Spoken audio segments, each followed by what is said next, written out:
எல்லாருக்கும் வணக்கம். நான் ஓம் பிரகாஷ் பேசுகிறேன். இது வரைக்கும் நீங்கள் இந்த சேனலை சப்ஸ்கிரைப் பண்ணலாம், சப்ஸ்கிரைப் பண்ணிக்கோங்க. அது மட்டும் இல்லாமல் பக்கத்தில் இருக்க பெல் பட்டனும் கிளிக் பண்ணி வச்சுக்கோங்க. அப்போ தான் நம்ம சேனலில் போடுற எல்லா வீடியோஸும் உங்களுக்கு நோட்டிஃபிகேஷனில் காமிக்கும். மேலும் ஜோதிடம் சார்ந்த ஏதாவது கேள்விகள் இருந்தாலும் அல்லது உங்கள் சுய ஜாதகத்தை பற்றி ஏதாவது கேள்விகள் இருந்தாலும் நீங்கள் கீழே கமெண்ட் பாக்ஸில் உங்களோட பிறந்த தேதி, பிறந்த நேரம், பிறந்த இடம் குறிப்பிட்டு உங்கள் கேள்விகளை நீங்கள் கேட்கலாம். கண்டிப்பாக எல்லோருடைய கமெண்ட்ஸுக்கும் முடிஞ்ச வரைக்கும் நான் ரிப்ளை பண்ணுறேங்க. சரிங்களா? அதே மாதிரி இந்த வீடியோ உங்களுக்கு பிடிச்சிருக்கின்ற பட்சத்தில் ஒரு லைக்கும் போட்டு விடுங்க.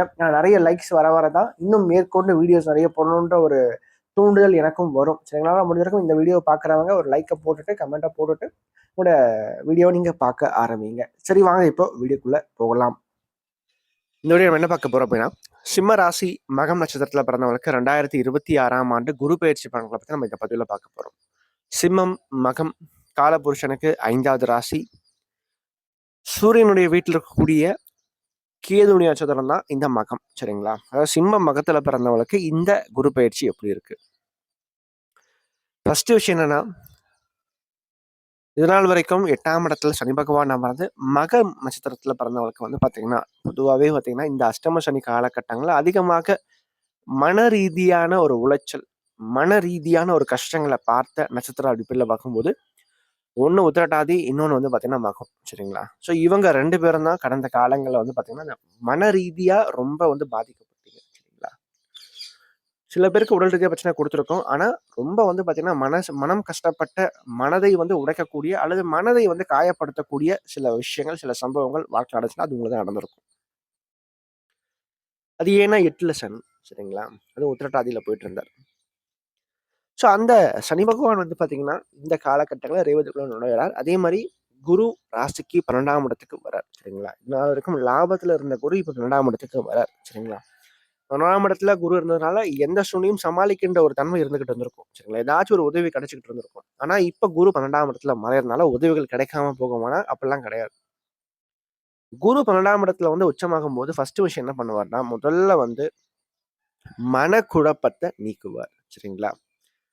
ஒரு தெளிவா யோசிச்சு முடிவெடுக்கக்கூடிய ஒரு தன்மையை கொடுப்பார். சரிங்களா? ஏன்னா சனிக்கு குரு பார்வை கிடைக்குது. 8ஆம் இடத்துல இருக்கக்கூடிய சனி பகவான் குருனுடைய பார்வைக்குள்ள வரதுனால கண்டிப்பா இந்த காலகட்டம் உடைய மனக்குழப்பத்தை நீக்கும். தேவையற்ற எண்ணங்கள், இந்த நெகட்டிவ் தாட்ஸ் விலகும். ஃபர்ஸ்ட் விஷயம் அதுதான்.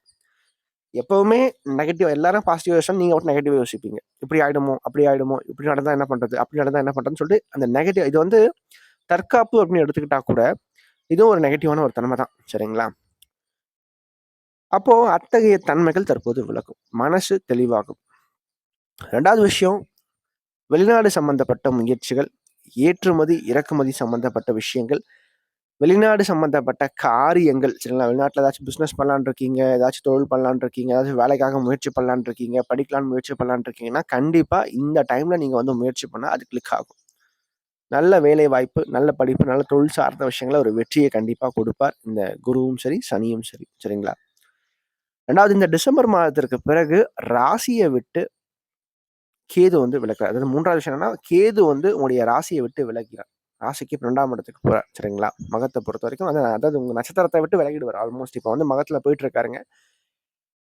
அந்த கேது ஆயிலத்துக்குள்ள நுழைவார் இந்த டிசம்பர் மாதம் பார்த்தீங்கன்னா. சரிங்களா? இந்த கேது வந்து உங்க சுய நட்சத்திரத்தை விட்டு விலகி போகும்போது இந்த ஒரு விரக்தி, ஒரு டென்ஷன், ஒரு மனக்கசப்பு, ஒரு மனசோர்வு எல்லாமே சேர்ந்து விலகி போகும். அதாவது நிறைய மகத்துல பிறந்தவங்க என்னடா வாழ்க்கை இது அப்படின்னு சொல்லிட்டு ஒரு விரக்தியோட வாழ்க்கையை வாழ்ந்துருப்பீங்க. சரிங்களா? அவங்களுக்கெல்லாம் பார்த்தீங்கன்னா இந்த காலகட்டங்களில் அந்த விரக்தி அப்படின்றது விலக்குங்க. சந்தோஷம், மகிழ்ச்சி அதிகரிக்குங்க. சரிங்களா? தெளிவா நான் சொல்லிடுறேன்.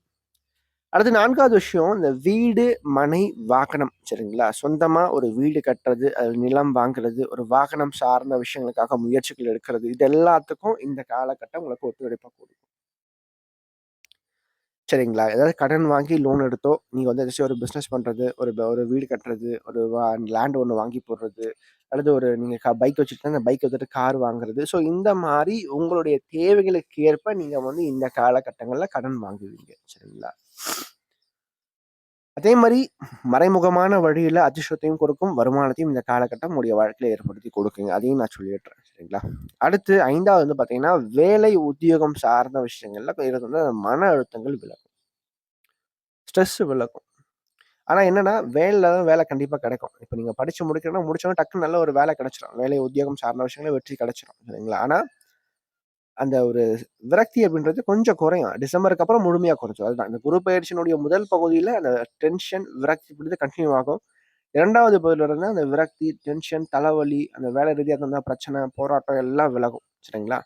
ஆனா கண்டிப்பா உங்களுக்கு இந்த ஒரு ஓராண்டுக்குள்ள திடீர் அதிர்ஷ்டம் வரும். திடீர்னு ஒரு பெரிய பண வரவு வரும்.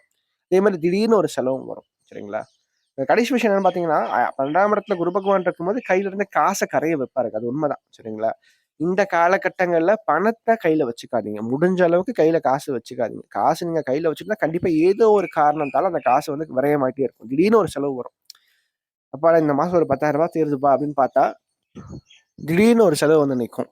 சரிங்களா? அதனால வந்து எதிர்பாராத வகையில வருமானமும் உண்டு, எதிர்பாராத வகையில செலவும் உண்டு இந்த காலகட்டத்த பொறுத்தவரைக்கும். அதையும் கொஞ்சம் நீங்க பார்த்துக்கணும். அதே மாரி படிப்பு சார்ந்த விஷயங்கள பொறுத்தவரைக்கும் குரு 12ஆம் இடத்துல மறைஞ்சாலும் 4ஆம் இடத்த பார்ப்பாருங்க. சரிங்களா? அதனால படிப்பு நல்லா தான் இருக்கும். ஆனா என்ன ஒண்ணு, அவ்வப்போது சின்ன சின்ன மறதிகள் மட்டும் இருந்துகிட்டு இருக்கும். அதுதான் விஷயம். சரிங்களா? அதையும் கொஞ்சம் நீங்க பார்த்துக்கணும். மொத்தத்துல மகத்துல பிறந்தவங்களுக்கு இந்த குரு பெயர்ச்சி வந்து பார்த்தீங்கன்னா, 2வது பகுதி நல்ல மாற்றங்கள கொடுக்கும். ஏன்னா கேது வந்து நட்சத்திரத்த விட்டு விலகி போறதுனால கண்டிப்பா மாற்றங்கள் உண்டு, காத்துக்கிட்டு இருக்கு அப்படின்னு எடுத்துக்கலாம். முதல் பகுதியில வந்து பார்த்தீங்கன்னா, செலவுகள் கண்டிப்பாக அதிகமாக தான் இருக்கும். மேலும் இந்த வீடியோ உங்களுக்கு புடிச்சிருந்தா லைக் பண்ணுங்க. புடிக்கலன்னா நீங்க தாராளமா நீங்க டிஸ்லைக்கும் பண்ணலாம். சரிங்களா? அதே மாரி இந்த வீடியோ பத்தின ஏதாவது கேள்விகள் எதுவா இருந்தாலும் நீங்க கமெண்ட் பாக்ஸ்ல கமெண்ட் பண்ணலாம். அது நல்ல விஷயமா இருந்தாலும் சரி, கெட்ட விஷயமா இருந்தாலும் சரி, உங்களோட தோன்ற விஷயங்கள் நீங்க கமெண்ட் பாக்ஸ்ல கமெண்ட் பண்ணுங்க. அது சரியா இருந்தா இன்னும் எனக்கு பூஸ்டப்பா இருக்கும். அது தவறான ஒரு இதுவா இருந்தா நான் அத திருத்திக்கிறேன். சரிங்களா? நன்றி. வணக்கம்.